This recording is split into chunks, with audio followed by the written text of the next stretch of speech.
Assalamu alaikum, friends. I hope you all are doing well. Today I am going to tell you an unbelievable story that will leave you astonished. After hearing this story, you might not even believe your own eyes. Friends, before I begin today's story, I want to ask you to brace yourselves. And especially, parents of young children should listen to this story till the very end. Also, please pay close attention to every event because such incidents are often hidden in our society. We are going to tell you a true story that took place in Karachi, Pakistan. We request you to share this story with your friends so that awareness spreads among everyone. These criminals, who are like wolves in human form, should be exposed instead of being covered up, so they cannot find any place to hide in society. This story was sent to me by a female doctor. I am narrating it in her words. Friends, the like target for this video is only 10,000. I hope you all will help us achieve that target, inshallah. So if you haven't liked the video yet, go ahead and give it a like now. And don't forget to subscribe to the channel. Now, dear friends, let us listen to the incident. My name is Saima Akhtar. I have heard many stories in my life, but the one I am about to tell today is about a little girl. After hearing it, not only was I shocked, but I also became more worried about my own children. It was a Monday. A woman came to my chamber with her 10-year-old daughter. I was utterly shocked when I saw the girl because her stomach was extremely swollen. I thought maybe she had some kind of illness, or there was fluid accumulating in her abdomen. But I noticed the girl's mother was crying. I asked her, "What happened? Why are you crying?" Upon hearing my question, she broke down even more. She folded her hands and said, "Doctor, madam, for Allah's sake, please protect our honor." Seeing the mother, I had an idea of what the situation was. The 10-year-old girl was pregnant. The mother was pleading with me to protect their honor, so no one would find out that her daughter was pregnant. I looked at the woman with sympathy and said, "Okay, let me perform an ultrasound to check." She immediately responded, "No, madam. There is no need for an ultrasound. You can clearly see that my daughter is pregnant. You're a doctor. You know everything." I said, "But I need to examine your daughter to see if her body is all right and how she got pregnant. Was she forced by someone?" The woman turned to her daughter and said, "No, madam. We don't know anything about that. Ask her yourself. She has blackened all of our faces." She said this while glaring at her daughter with disgust. Then she folded her hands in front of me again and said, "If her father finds out, he will bury me alive." I asked, "But why? Your daughter's belly has grown quite large by now. Hasn't your husband noticed?" Wiping her tears, she said, "No. He thinks the child has fluid buildup in her stomach or some other illness. Also, my daughter's character is very good. She attends the village madrasa to study the Quran, and she even teaches younger children because she recites the Quran beautifully. She performs her 5 daily prayers. I don't want to blame such a good girl. Besides, she's still very young. She's just a child. Don't think I'm praising her just because she's my daughter. In truth, she is a very righteous and pious girl. We have never let her feel any lack of anything.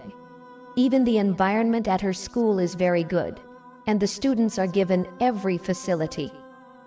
She continued, "Nothing like this happened to my daughter at school. But what can I say? Everything happens by Allah's will." Saying this, the woman bowed her head. I started to suspect something, because it's impossible for a young girl to become pregnant without a man or without some sort of force. Someone must have done something terrible to her, or perhaps her mother was negligent toward her. That's why the girl is in this condition today. These thoughts ran through my mind. I noticed that the mother was avoiding eye contact with me, as if she didn't want to tell me the whole truth. I said, "Your daughter must undergo an ultrasound. Only then will I be able to determine how many months along she is and provide proper treatment." The woman agreed to the ultrasound. As I was taking her daughter to the ultrasound room, the woman said, "Dr. Madam, I will go with you." It seemed like she didn't want to leave her daughter alone with me, perhaps fearing her daughter might tell me something in private. Everything felt suspicious to me, but this kind of overbearing behavior is common in private hospitals. People in government hospitals don't make such excessive demands. They trust and follow the doctor's advice. But in private hospitals, the patients' families often refuse to listen. In most cases, they want everything done according to their wishes. This woman was the same. She wanted to accompany her daughter into the ultrasound room. I didn't stop her, and she followed me inside. As I performed the ultrasound, the woman was watching the image of her daughter's abdomen on the computer screen. She asked, "What do you think, Dr. Madam? Is there still any hope to protect our honor?" I replied, "Look, stop worrying about your honor. She is just a little girl. And when she has committed no crime, why are you burdening her with it? Children of her age aren't even interested in such things. You must pay close attention to her surroundings and know who she spends time with, where she goes, and who accompanies her. At the same time, you must take care of your own child. Once the ultrasound results come in, we will know exactly what happened to her." I explained all this to the woman, but I had already understood the situation. It wasn't difficult for me to comprehend what the ultrasound would reveal. Still, I hesitated for about half an hour, wondering how I should break the news to her. I didn't want her to get angry with me or harm her daughter in any way. I spoke carefully and said, "Your daughter is going through a very sensitive situation right now. Her life could even be at risk, which is why you must take great care of her. If you do, only then will her life become easier. And remember, you are her mother, not her enemy. Why would you treat her so harshly? Your daughter is pregnant, and she is already 8 months along. If I try to terminate her pregnancy now, it could cause her immense suffering for the rest of her life. At this point, we cannot perform an abortion. Instead, take her home, care for her, and let the baby be born. We should not resort to anything unlawful. Besides, it's not possible to proceed with the abortion now. First, she is too young, and second, her physical condition is very fragile. Take her home and look after her." I explained all this to the woman, but she began crying and said, "Dr. Madam, what you are saying is impossible. Even if I take her home with me, she will be buried alive before the baby is born. Put yourself in my shoes for a moment. If you were the mother of such a young girl, and your daughter became pregnant at such a tender age, would your husband let you live?" Everyone questions the mother, what kind of upbringing she gave her child. "I can't take her home in this condition. You must find some solution. Otherwise, I will have no choice but to abandon my daughter." I was astonished by the mother's selfishness.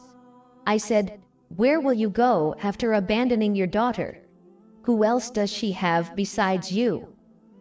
She replied, "Look, madam, I don't know all that. But if you have a solution, then tell me. Either my daughter will die, or you will arrange for an abortion." After saying this, the child's mother began crying. I said to her, "What if you leave your daughter at my clinic and let her stay here until her baby is born? Is that possible?" Upon hearing this, The woman quickly responded, "Yes, that's possible. I'll tell my husband that I've sent Samia to my sister's house. Girls often stay at their aunt's house, so he won't suspect me. And my sister will support me because she knows what happened to Samia. Just tell me how much money this will cost." The woman was desperate and at the same time helpless.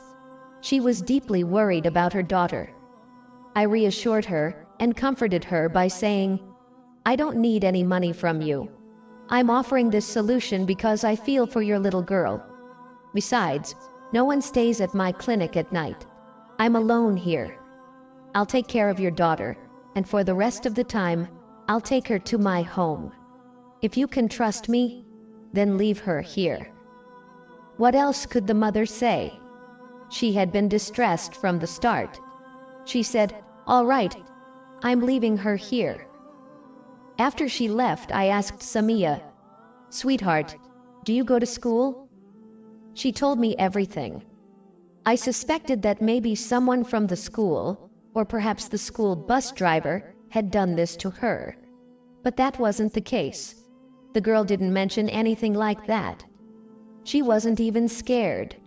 It seemed she had no idea what had happened to her, when, how, or by whom. She innocently placed her hand on her belly and asked me, "Dr. Madam, will I have a baby too? Will I become a mother?" I replied, "Yes, sweetheart, you will become a mother, but it will be difficult for you." I also advised her not to run around and said, "Now you must take care of yourself, rest well, and pray for yourself. And if anyone ever treated you badly, try to remember and tell me the truth." She immediately said, "No, no one has ever treated me badly or done anything wrong to me." I understood what she was saying, but still found it hard to believe. The next day, the girl's mother returned with various types of sweets and dry foods for her daughter. I took the food and stored it at the clinic. The woman also told me that she would come frequently to visit her daughter. Samia missed her mother, and at the same time, she was puzzled by what was happening to her. Anyway, I kept her at my clinic as her delivery date approached. I was very worried that I might end up in jail for performing the delivery of such a young child, because I had assured her mother that there was nothing to worry about. I didn't want to break my promise or betray the trust she had placed in me. On the day of delivery, Samia gave birth to 2 twins. The babies were healthy and beautiful. I looked at them, and my amazement knew no bounds. They were twins. I had never encountered such an incident before in my life. Samia's condition was very bad, so I took her straight to my house from the hospital. Now she looked more like an adult woman. Seeing her condition made me feel sad. I tried asking her again, but she still didn't know anything. Regardless, the babies were hers. I explained everything to her carefully and advised her not to tell anyone at home about her babies. I also explained to her mother that I had given the twins to a childless couple, so she didn't need to worry about them. Samia's mother was relieved. She gave me a lot of money and said, "Thank you so much. You stood by me during such a difficult time." I told my husband that I left Samia at her aunt's house, and he believed me. Anyway, he doesn't really pay much attention to his children. But if he had found out, I don't know what he would have done. What would have happened to my daughter? The woman said this and left with Samia. I thought she must have been relieved now because the cause of her anxiety was over. But I couldn't stop thinking about Samia. It seemed to me that she might have wanted to tell me something, but couldn't due to fear. So I didn't press her further. After they left, my clinic nurse said something that shocked me. She asked, "Madam, don't you think the mother's behavior is a bit suspicious?" I had felt the same way, but I brushed it aside not wanting any unnecessary trouble. Besides, I had already wiped this incident from my mind. I didn't think Samia would return to me again, nor did I expect to have to treat her again. In my view, this was the biggest disaster that could have come into their lives. I strongly believe that from now on, Samia's mother would take full care of her and would not allow her to go out alone. Her mother would be mindful of all her activities and interactions with others. So, I thought that this was the end of the toxic chapter in their lives. But then something happened that I could never have imagined. About 7-8 months later, Samia came to my clinic again. This time her mother was with her as well, and Samia had wrapped a large scarf around herself. Her belly was big again. It seemed like another disaster had struck her life. I thought perhaps there was some other issue for which they had come to see me. But then her mother said something that I was not prepared to hear. I asked, "What brings you here again?" Samia's mother replied, "The same thing has happened to my daughter again." I asked, "What has happened?" Samia's mother began to cry. Seeing her cry, I realized that something must have gone terribly wrong again. The same thing had happened to Samia that had brought her to me for treatment before. I just couldn't comprehend how such a young child was dealing with these incidents. And Salma Begum didn't seem to care about her daughter at all. Samia herself didn't know much about what was happening. I asked again, "How did this happen again? You said before that there were no bad people around your daughter. Then what is this?" Salma Begum started crying again and said, "Doctor, madam, I don't know how these things are happening. I feel like the same thing has happened again. Please test my daughter and see if she's okay, because I haven't had her tested anywhere else yet. Since you already know my situation, I've come straight to you this time as well. For the sake of Allah, check her and tell me if what I fear is true or not. Oh Allah, please let my fears be false. Otherwise, I will be a walking corpse.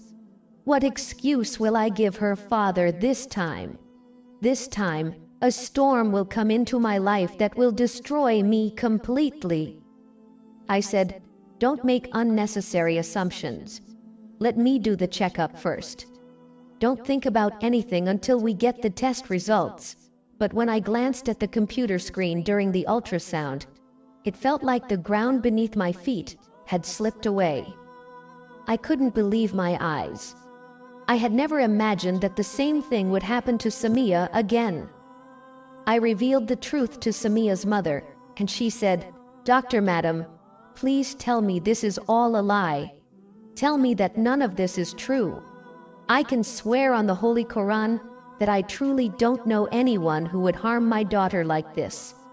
You might suspect me or think that I'm a bad mother for not keeping track of my daughter. But I swear I don't know how this is happening." I said, "You don't need to worry now. With medication, Samia will recover. This time you won't have to deal with as much trouble as before. But repeated incidents like this will ruin your daughter's health. It's incredibly dangerous for such a young girl to go through this. You already know the condition of her body. Firstly, she's too young, and secondly, her health is very fragile. You need to take better care of her." Hearing my words, Salma Begum replied, "Of course I will take care of her. Just give me the medication. But please also tell me who is doing this to my child." She started crying in my clinic. I said, "I can't figure it out either. I've asked Samia many times, gently and lovingly, if anyone is mistreating her. But she firmly denies it. She says, 'No one has ever tried to harm me. Nothing like this has ever happened before. It all happens suddenly, and I don't know anything about it.'" Hearing this from her, I was really surprised. I thought that would be the end of it, that such incidents wouldn't happen to Samia again. But just a few days after the second incident, maybe 2 or 3 months later, that woman brought her daughter to my clinic again. This time, I got really angry. It felt like they were deliberately hiding something from me. How could a child get pregnant, and neither the mother nor the father would know about it? This time, I didn't even do an ultrasound. I just gave them the medication. But Salma Begum was very worried. She was trembling, and tears kept streaming down her face. She asked, "What will I do if this happens again? Where will I go?" I said, "Listen, no one is as naive as you think I am. The person responsible for what's happening to your daughter lives in your own house. Either you have remarried, and this is your daughter's stepfather, or there's another story you're not telling me. If neither of these is the case, then keep your daughter with you at all times. I don't think such incidents will happen again if you're always with her." Salma Begum replied, "Believe me, I already do that. I only send her to the madrasa to study. Other than that, she's always with me." Just as Salma Begum was talking to me, another woman came to my clinic with her daughter, who was about Samia's age. She too had come with her mother to see me. The girl's mother said, "I need to speak to you urgently, and I'd like to talk privately." She didn't want to speak in front of Salma Begum. I guessed that the girl with her was about 12 or 13 years old, and she was standing there looking very anxious, with tears in her eyes. Seeing her, I realized that something similar might have happened to her too. I gave Salma Begum the medicine and sent her away. Then I sat with the second woman, as it was their first time in my clinic, and they needed my attention too. The girl had come with an issue related to her stomach, just like Samia. Her name was Rafia. Rafia's mother said, "My daughter has had stomach pains for a while. Some of the symptoms she's showing are only seen in married women." I checked Rafia's nerves and realized that the same thing had happened to her as had happened to Samia. After seeing Rafia's ultrasound report, everything became clear to me. I felt immense sorrow for these young girls. Seeing all this, I was deeply worried. I told Rafia's mother the truth.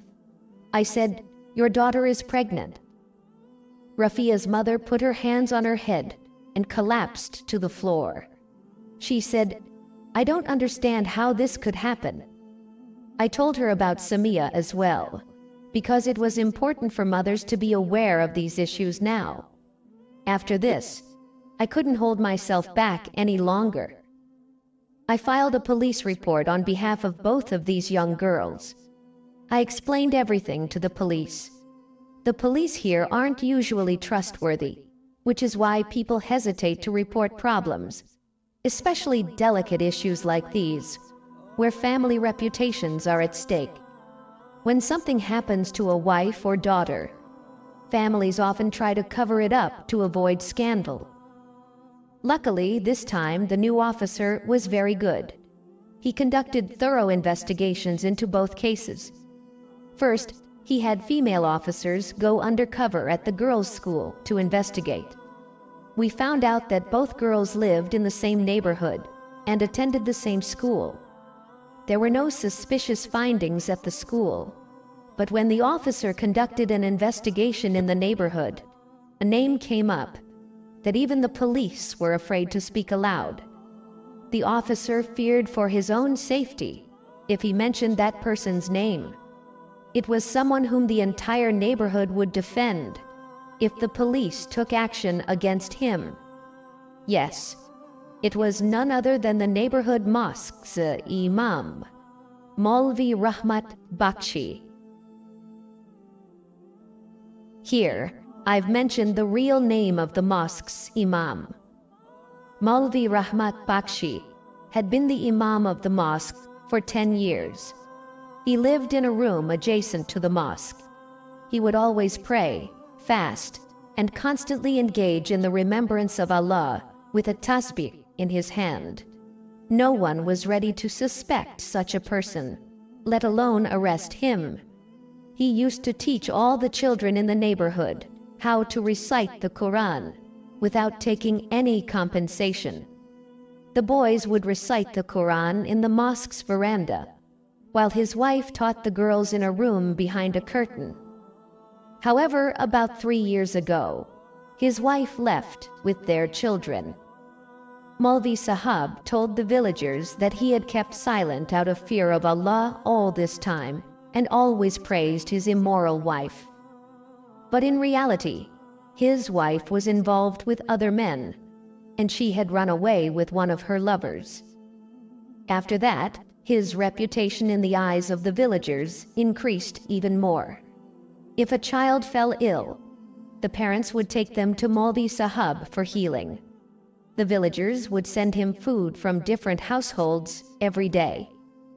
When the police began an investigation, they discovered that the same girls who used to be taught behind the curtain by Maulvi Sahab's wife were now being taught Quran recitation behind the curtain by Maulvi Sahab himself.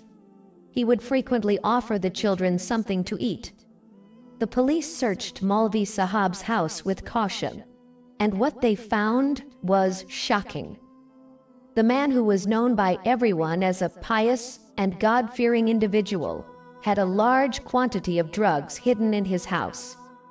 The police immediately arrested him and took him into custody for questioning. During the interrogation, Maulvi Sahab confessed to all his crimes.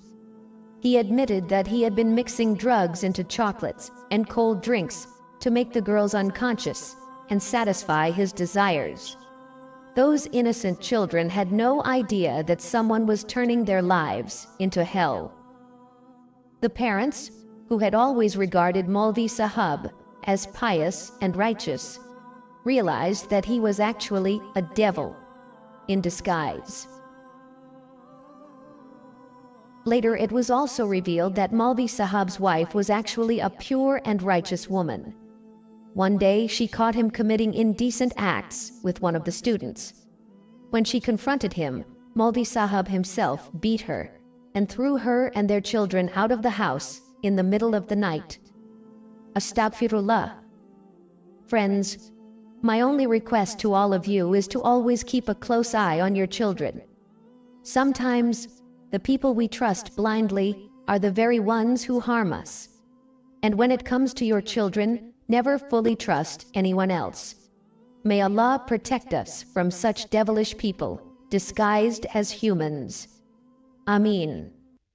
I hope you liked today's story. If you did,